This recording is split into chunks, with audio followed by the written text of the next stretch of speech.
Ассалаумағалейкум достар, сіздермен бірге Лимончик. Бүгін достар тренировкада үйде қалай таш жету керектігін видео.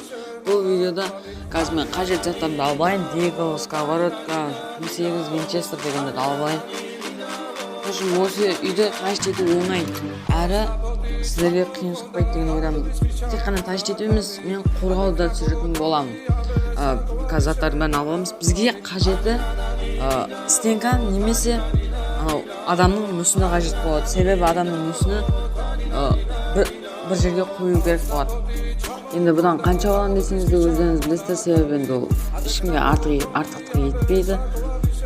Одан кейін енді аптечка, грибок, птитовый газ, қалағандарыңызша аласыздар, өздеріңізге байланысты енді олар. Ал енді біз кеттік. Енді бізге пайда болғаннан кейін сол үйге баруымыз керек. Мына жерде қажет емес бізге кездесетін адамдарды өлтіре салайын. Оларға барып мына адамды өлтіре салайын. Ой, мен винчестермен атадым. Кім сезіммен атып өтіп саламыз. Осы үйге қарай барып, астындағы адам бар ма бірінші тексеріп аламыз. Мұнда адам бар. Осы астындағы үй, мұна кегересен өлтіре салайын. Осы астындағы үйден адамның мүсінін қоямыз. Ол сол кезде оған алаңдап түсінбей тұрған кезде резко кіріп басына хедшотын қадап жүрміз. Бұл оп-оңай. Осылай стенкамен де істесе де болады. Ал мен қазір қалай қорғану керектігін үйрететін боламын. Стенканы тура осылай алып, жақсылап осы тәсілмен скриншот етіп алсаңыздар болады. Осы тәсілмен қойып қоясыздар. Ал артыңызға қоям десеңіз қойыңыз да, болмаса ояқта күзетіп өтсеңіздер болады. Мен өзім қоямын. Осында аптечка қолданып қыпыларыңызды толтырып аласыздар. Кей адамдарды атып өлтіріп тастай саласыздар. Қиын емес.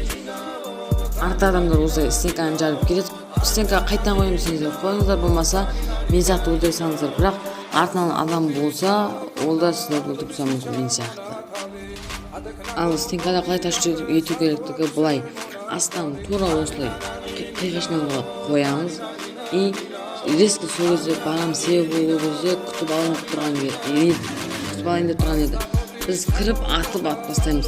Ол мысалға қалай күтіп алайын деп жатыр еді. Ол мысалға жарылайын, осы жерде отырып күтіп алмақшы болған. Ал біз қойған кезде жылжып кетеді да, жылжып тұрып қалады, болмаса жылжыған кезде түсінбей өзі де шок болып қалады. Ал сол кезде барып резко өлтіріп саласыз. Мынаны өлтіре салайын.